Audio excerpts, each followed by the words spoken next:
Hey everyone, welcome back to Crypto Cash. Thank you so much for joining me here. Happy Tuesday to you. Hope you're having an amazing day and a wonderful life and week so far. We're taking a look here at Bitcoin, kind of looking at what's going on. We had this nice little fake out yesterday just as the monthly candlestick closed. So we're going to take a look at the monthly candles. Some high block capital data I think is very, very important to recognize. And then, of course, a few key factors as well by drawing out some new Fibonacci retracement levels just based on larger time frames so we can kind of see specifically what's going on now that we lost that support level at about 29,100. It's not official. Today hasn't officially closed yet, but it's looking fairly indicative that we're going to close below 29,000.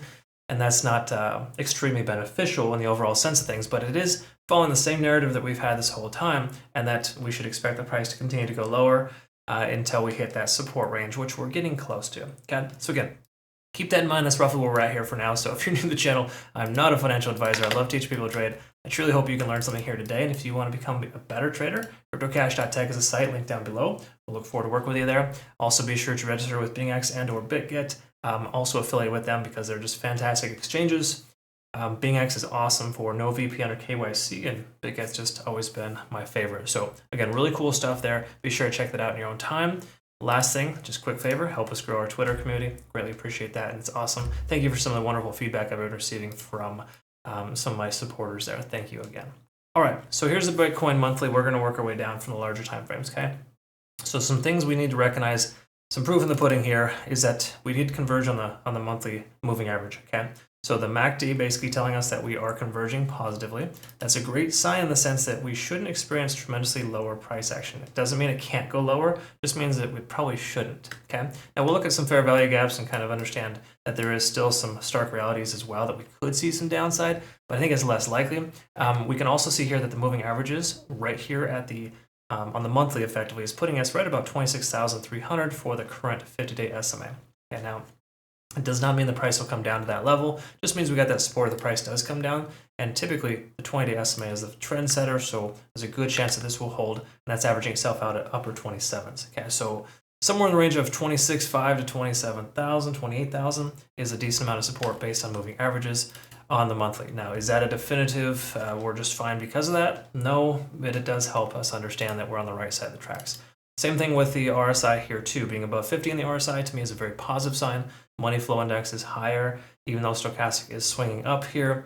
We shouldn't experience a massive downtrend because of that. Okay, so again, we're looking pretty decent here as long as 50 holds on the RSI, and I think we stay above the 20. We'll be in pretty good shape there on the monthly. Okay.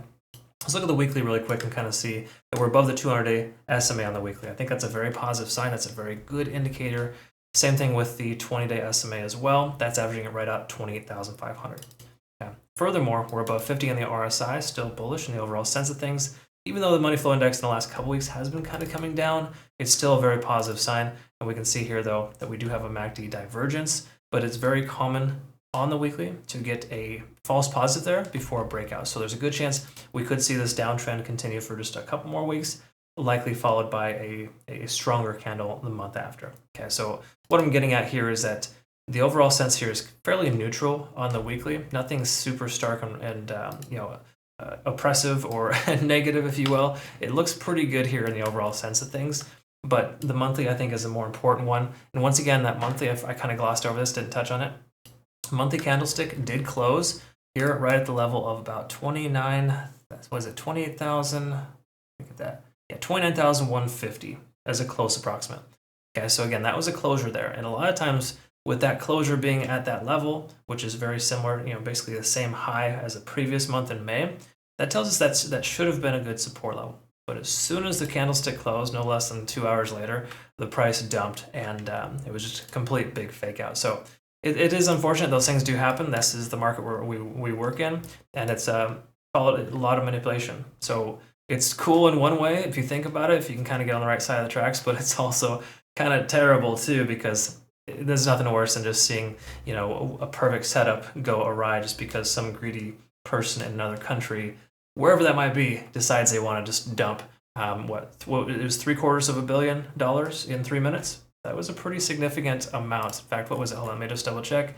We are looking at a total of 766 million in 3 minutes was sold instantly last night. So again, most of us here in the US are just kind of winding down for bed, having a good time, feeling good about the monthly close. and then that happens. So again, just the way that it goes. Try not to be too surprised by it.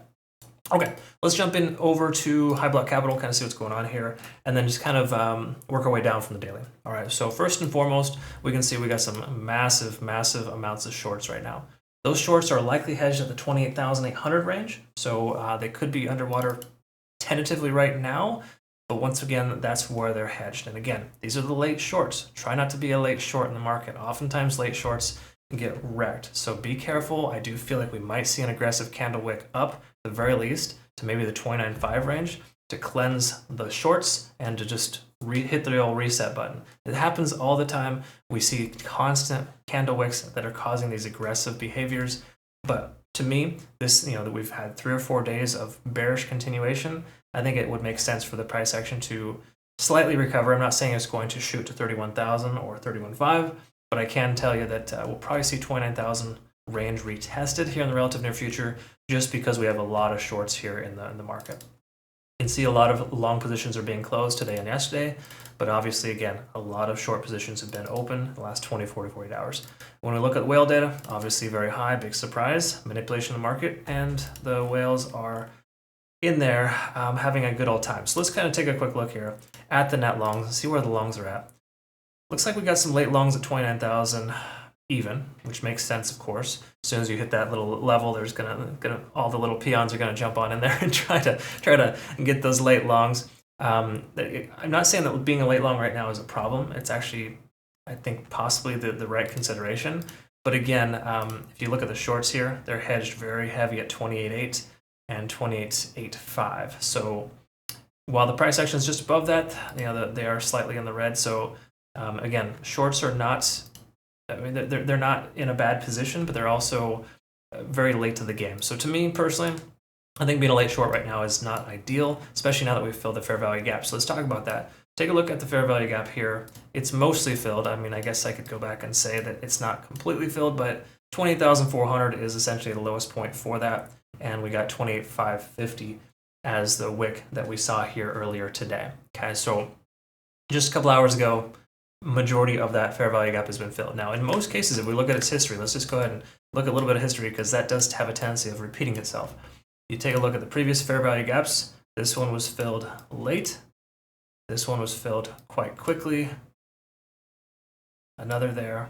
This one is still unfilled. Keep that in mind. But majority of all these other ones, they constantly get filled slowly but surely. Okay, so we're seeing the same thing here.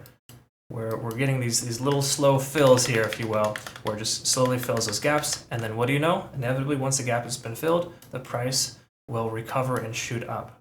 Okay, so again, we're kind of getting closer to the end of this potential trend here, whereas we might see recovery based on this being a Fibonacci retracement level of 0.5. That tells me 28,300 is a pretty strong support level. We're starting to see a lot more volume in this range too.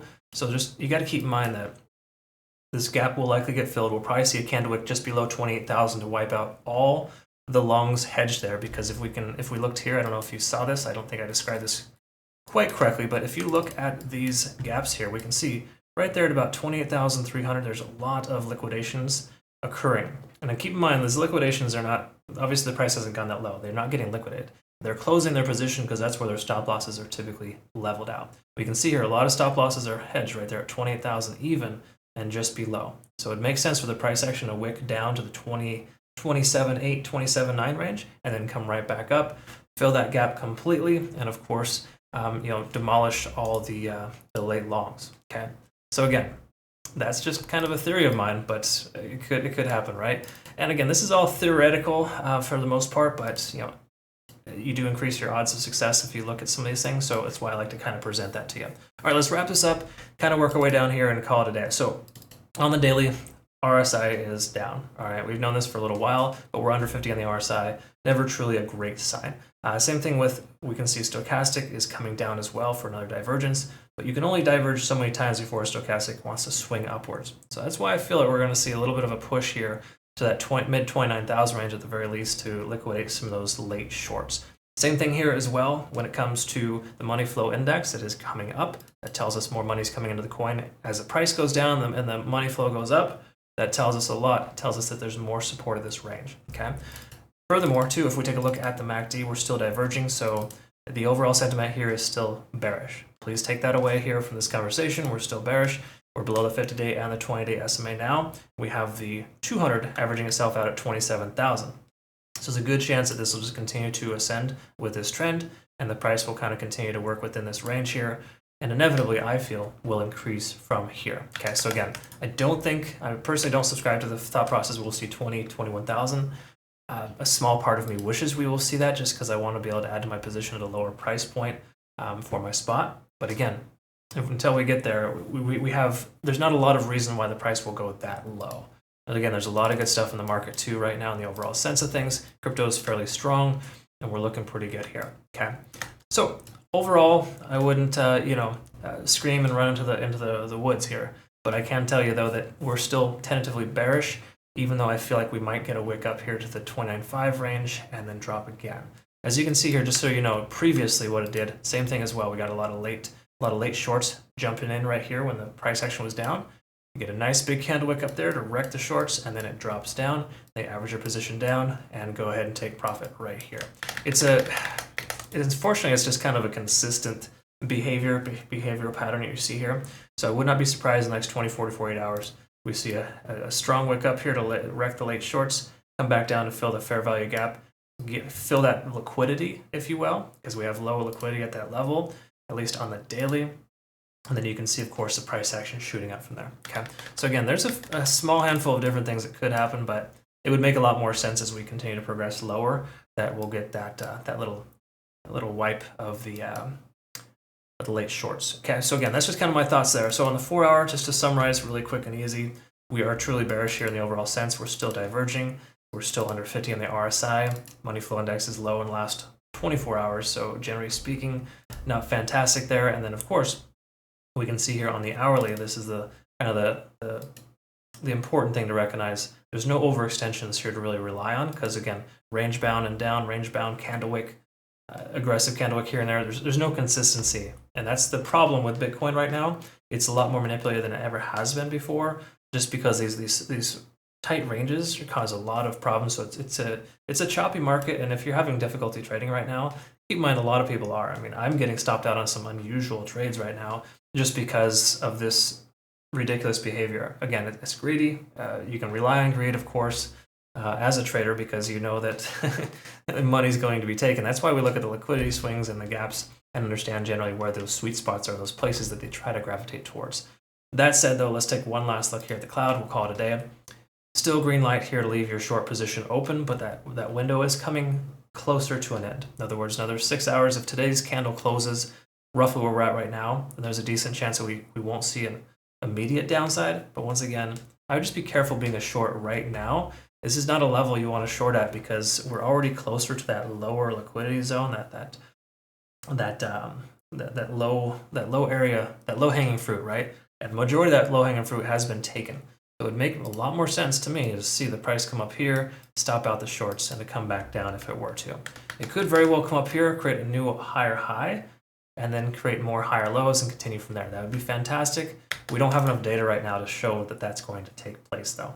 It makes a lot more sense for these late shorts to get smashed, and of course for the price to continue lower from there. So that's kind of the narrative that I'm thinking here. I feel like we're going to see something along those lines. I hope it doesn't happen and it works out favorably for you in whichever position you're in. Just be cautious and careful in what you do, and I hope that you learned something here today. Greatly appreciate you watching, and I hope that you have a great rest of your day. Thanks again so much for joining me here. Like, subscribe, follow if you haven't already. Comment below. Love to hear your thoughts. Have a good rest of your day. We'll see you tomorrow.